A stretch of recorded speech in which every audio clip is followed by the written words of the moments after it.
안녕하세요, 2학년 여러분. 오늘부터 실용수학을 배울 거예요. 자, 실용수학에는 첫 번째 단원인 규칙, 그 다음에 두 번째 단원으로는 공간, 세 번째 단원은 자료에 대해서 이렇게 교과서가 구성되어 있어요. 자, 첫 번째 규칙부터 배울 건데, 그렇기 전에 우리가 실용수학에 대해서 왜 배워야 되는지 생각해 봅시다. 옛날부터 우리는 생활 곳곳에서 수학을 접하고 있어요. 대화나 글 속에서도 자연스럽게 수학을 사용하고 있죠. 그리고 우리가 흔하게 보는 방송에서도 여러 가지 수학적 표현을 살필 수 있어요. 사실 수학은 고대 이집트 파피루스 문헌에도 그리고 바빌로니아의 점토판 기록에서도 인류 문명의 시작부터 중요하게 이용되어 왔어요. 오늘날에는 여러 가지 자연현상을 정확하게 이해하고 또 여러 가지 첨단 공학과 우주과학을 발전시키는데 수학은 매우 많이 유용하게 사용됩니다. 이럴 때 수학에 우리가 가장 중요한 것은 규칙을 발견하고 수식으로 표현해서 그것을 실생활에 그리고 과학이나 그 외의 다른 분야에 응용하는 것이에요. 자, 그러면 오늘 첫 번째 수업을 시작해 봅시다. 다양한 현상에서 규칙을 찾고 이를 식으로 나타내 본 적이 있나요? 그 다음에 실생활에서 수식이 활용되는 것을 본 적이 있나요?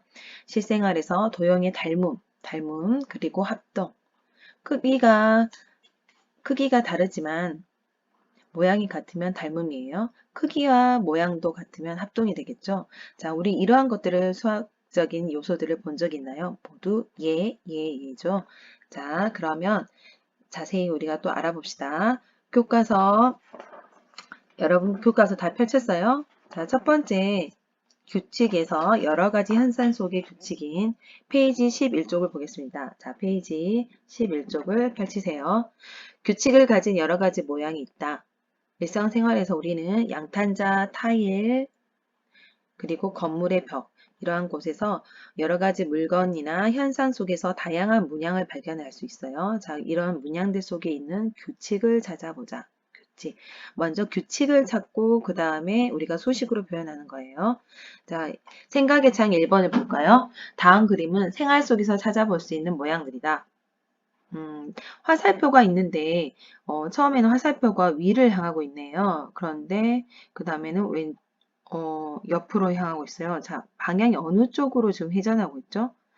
왼쪽? 왼쪽이라고 생각할 수 있는데 수학에서는 왼쪽이라는 표현보다는 어떻게 표현할까요? 지금 이렇게 회전을 하고 있죠. 그래서 이 모양이 나왔어요. 결론은.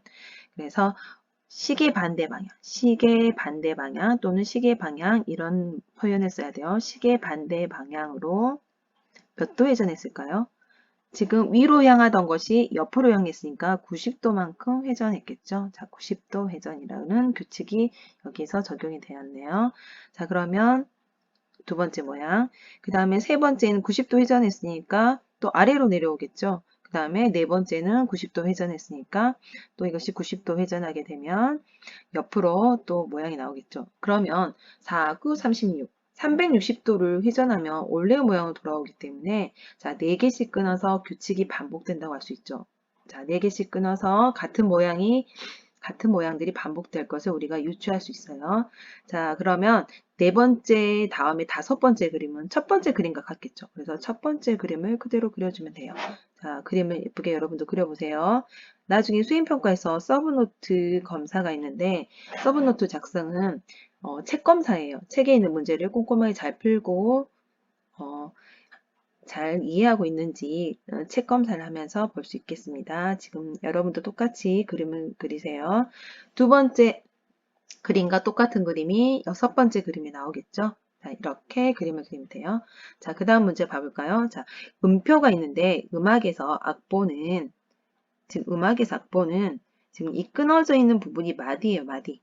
근데 이 마디마다 음표들이 3개씩 들어있네요. 이렇게 마디마다 음표들이 3개씩 들어있는데 지금 규칙을 발견하려면 똑같은 음표를 찾으세요. 첫 번째 나왔던 음표가 여기 세 번째 마디에서 또 나오네요. 그대로. 그래서 다른 음표들도 똑같죠. 그래서 결론은 이렇게 두 마디씩 끊어서 두 마디씩 끊어서 반복이 되어 있어요. 규칙을 발견해 보았더니 그 다음에 또 두 마디가 똑같게 나올 수 있겠죠. 그럼 그림을 그대로 그려볼까요? 자, 첫 번째 여기 있는 그 음표를 그대로 가져가세요. 자, 예쁘게 그려봅시다. 자, 두 번째 여기 이렇게, 세 번째 음표도 이렇게. 자, 그 다음에 두 번째 마디에 있는 것은 그 다음 마디에 나오겠죠. 자, 여기 있는 그림을 그대로 가져가세요. 이렇게, 이렇게. 자, 이렇게 다 완성했으면 정답이 되겠죠? 자, 세 번째 그림 볼까요? 도형들이 있는데 동그라미 온과 삼각형이 있어요. 지금 여기서 보니까 동그라미 온이 여기 있던 동그라미 온이 여기에도 나오는데 삼각형 모양은 밑에서 나왔잖아요. 그러면 이 문양이 그대로 반복되는 부분이 어디예요? 자, 그렇죠. 예, 6칸을 끊어서 그대로 또 나오고 있죠. 자, 그러면 여기도 또 6칸씩 이렇게 갈 때마다 6칸씩마다 반복이 되고 있죠. 자, 그러면 6칸씩마다 6칸씩마다 반복이 되고 있어요. 자, 그대로 그려줄까요? 자, 오늘 그리고 이렇게 핑크색이 없으니까 그냥 그대로 색칠할게요. 그 다음에 삼각형을 그리고 색칠해주고, 그 다음에 원을 그리고, 그 다음에 또 색칠을 하고, 여기는 삼각형을 또 그리고 색칠을 하고. 여러분도 책에 그대로 필기를 하면 돼요. 풀면서 자기 것으로 삼으세요. 이 쓰는 과정이 두뇌에 여러분의 지적인 부분이 오랫동안 기억을 날 수 있도록 도와주고, 그리고 여러 가지 사고를 깊게 해줍니다.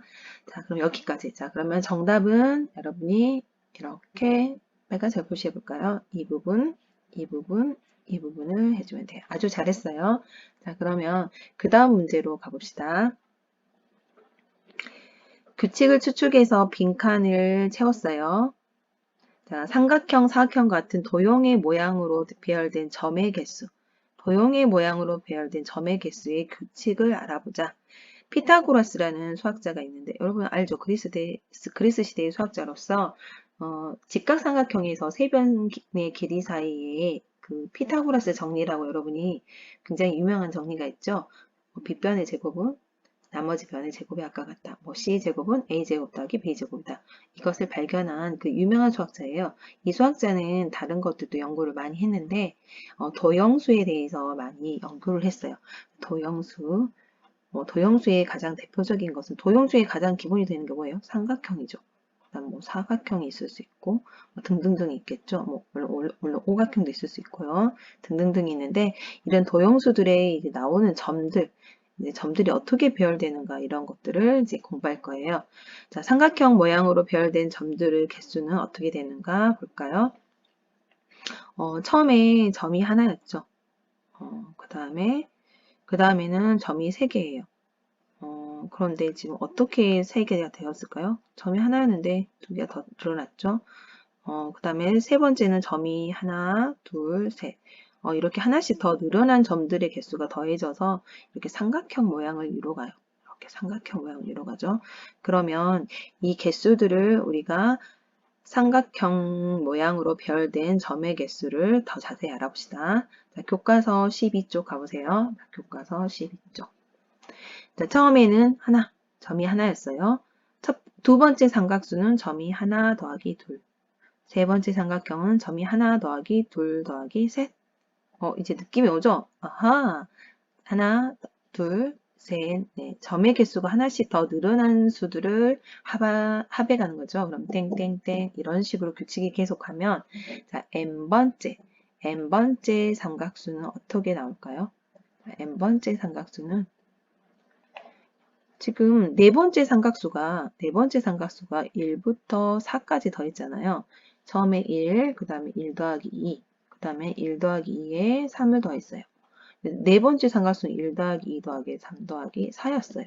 그러면 n번째 삼각수는 1 더하기 2 더하기 3 더하기 계속 연속하는 자연수를 더해준 다음에 마지막에 n번째 수가 더해지겠죠.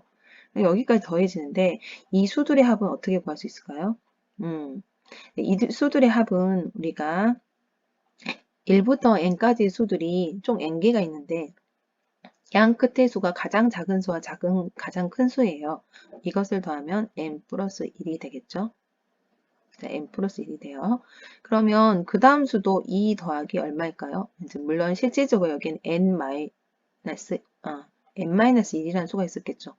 맨 끝이 n이니까 그 다음에 그 전의 수는 n-1이었잖아요. 그럼 둘이서 더하면 2와 n-1을 더하면 또 얼마예요? n 플러스 1이 돼요. 여기 n 플러스 1이 되죠. 그 항상 합이 n 플러스 1이니까 n 플러스 1이라는 두 수끼리 짝을 지어서 n 플러스 1이라는 합이 나왔는데 이런 수들이 몇 개 나와요? 총 n개의 반이 나오기 때문에 2분의 n개만큼 나오겠죠. 그래서 곱하면 2분의 n 곱하기 n 플러스 1이 돼요. 자, 그래서 n번째 삼각수는 이제 이렇게 우리가 유출을 해봤는데 밑에 있어요. 굉장히 중요하니까 빨간색으로 표시를 할게요, 여러분. n번째 삼각수는 2분의 n 플러스 1이다.